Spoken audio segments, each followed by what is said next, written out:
İlham Əliyevin o məlum tədbirdəki çıxışında sizin xatırlatdığınız Avropa Birliyinə inteqrasiya etmək fikrimiz yoxdur ifadəsi də göstərir ki, bizim bir çox optimist dostlarımız tələsdilər ki, güya o bir kəlmə Ukraynanın ərazi bütövlüyünü dəstəkləyirik deməklə artıq İlham Əliyev Rusiyadan aralanıb və qərbə doğru addım atır. Xeyr, özü də deyir ki, onun Avropa Birliyinə inteqrasiya ilə bağlı heç bir planı, heç bir niyyəti yoxdur. Sadəcə Rusiya ilə birlikdə iflas etmək istəmir. Ona görə azacıq bir addım kənara durmaq istəyir. Amma yenə də öz təbirincə desək, həmin o balanslı siyasəti davam elətdirmək istəyir.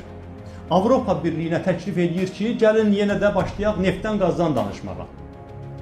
Neftdən, qazdan danışaq, sizə qaz lazımdır, mən qaz istehsalını artırım, qaz təchizatını artırım. Rusiyadan biraz məsafə saxlayım, Rusiyanın sanksiyaları yan keçməsinə kömək etməyim. Bu qədər. Yoxsa ki, Avropaya inteqrasiya etmək, demokratikləşmək nəyinə lazımdır Əliyevin? Baxın, bu məsələ birbaşa Azərbaycan hakimiyyətinin əsl niyyətini ortaya qoyur. Və Azərbaycan Avropa Birliyinə inteqrasiya etsə, nə qazanar, nə itirər? Əvvəlcə onu dəqiqləşdirək. Artıq Azərbaycanın Avropa Birliyinə inteqrasiya etməməsini Rusiyanın təzyiqi ilə izah etmək şansı qalmadı. Baxın, hətta savaş içində olduğu Ukraynanın belə Avropa Birliyinə üzv olmağına heç bir reaksiya vermir. Rusiya deyir ki, açıq deyir ki, etiraz eləmirəm. Gürcüstan, Moldaviya artıq üzvlük üçün müraciətləri göndəriblər. Artıq orada Avropa Birliyinə namizədlik statusunun verilməsi müzakirə mövzusudur. Yəni onların da bu birliyə üzv qəbul edilməsi prosesi sürətləndirilib. Amma yenə də Rusiyanın heç bir etirazı yoxdur.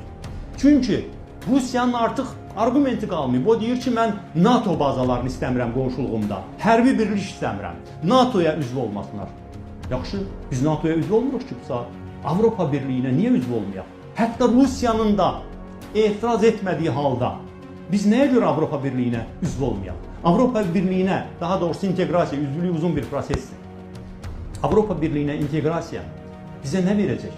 Nə alacaq bizdən? Əziz həmvətənlər, Avropa Birliyinə inteqrasiya vaxt sadəsindən başlayaq. Hamınızın istədiyiniz vaxt Avropa ölkələrinə vizasız gediş-gəlişi deməkdir. Bax, bugün MDB ölkələrinə necə gedib gəlirsinizsə, o cümlədən işləmək üçün milyonlarla Azərbaycanlı nəyə görə gedib Rusiyanın çöllərində, Qazaxıstanda, həmin Ukraynada işləyirdi? İmkan olsaydı, həmin Azərbaycanlılar gedib Almaniyada, Fransada,